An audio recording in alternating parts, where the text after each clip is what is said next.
77 numeris Dejanas Georgievičius. Tad 4-2-3-1. Tokia. Šis stabdosi kamuolį, prieš jį Stefanas Radinovičius.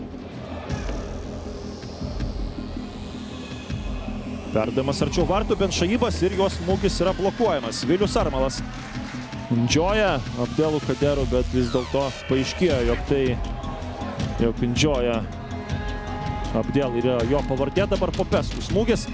Pirma klaida Kauno Žalgirio ekipos gynybos grandies atstovų. Ribeiro perdavimas į vidurį, atšoka kamuolys, ar apsigins Hegelman, įvartis, įvartį muša Donatas Kazlauskas, pirmasis įvartis šio sezono Lietuvos čempionate. Štai taip, tylėjo Donatas visą sezoną ir dabar triumfuoja su komanda. Prieš rungtynių pradžią minėjau, kad galbūt tai bus tos Donato rungtynės, kuriuose jis išaus. Taip ir yra. Na, galbūt Donatas atkreips į tai dėmesį ir samdys mane kitoms rungtynėms, bet faktas toks, kad rezultatas 1-0. 49 minutė buvo pelnytas įvartis. Čia neapsigynė Kauno Žalgirio ekipa pirmojų bandymų. Dar kartą pasižiūrėkime.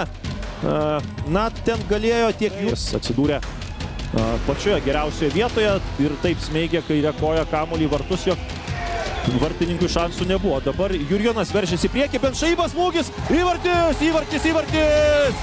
Kauno Žalgiris, Aminas Benšaibas, 51 minutę lygina rezultatą, rezultatas 1-1 ir nedaug čia džiaugiasi Kauno rajono Hegelman komanda ir bent jau man asmeniškai smagiausia dėl to, kad Eduardas Jurjonas nebijojo imtis iniciatyvos, veržėsi į priekį, bet patyrė rimtą traumą ir jau nežaidžia apie 4 mėnesius. Atšoka kamuolys Čogadzė, iš šios smūgis ir pirma labai pavojinga. Buvo ir dar vienas Hegelman ekipos žaidėjas, bet tas kampas buvo tuščias. Dabar vėl Čogadzė su kamuoliu, metasi kamuolį ant kairės kojos, Čogadzė ir Šarkauskas atmuša kamuolį, dar vienas smūgis ir 2-1. Fiodoras Černychas, Lietuvos rinktinės ir Kauno Žalgirio kapitonas, verčia situaciją į įvarčių. Visiškai vienas jis buvo. Rinkę aistruoliai palaikantis Kauno Žalgirį. Čia tas epizodas, Radinovičius leido smūgiuoti, o Vincentas Šarkauskas atmuša kamuolį tiesiai po Fiodoro Černycho kojomis. Ir Klaudijus Upsas ten buvo parungtiniavo. O Džiuma strėlė virš vartų. Atšoka Leo Ribeiro.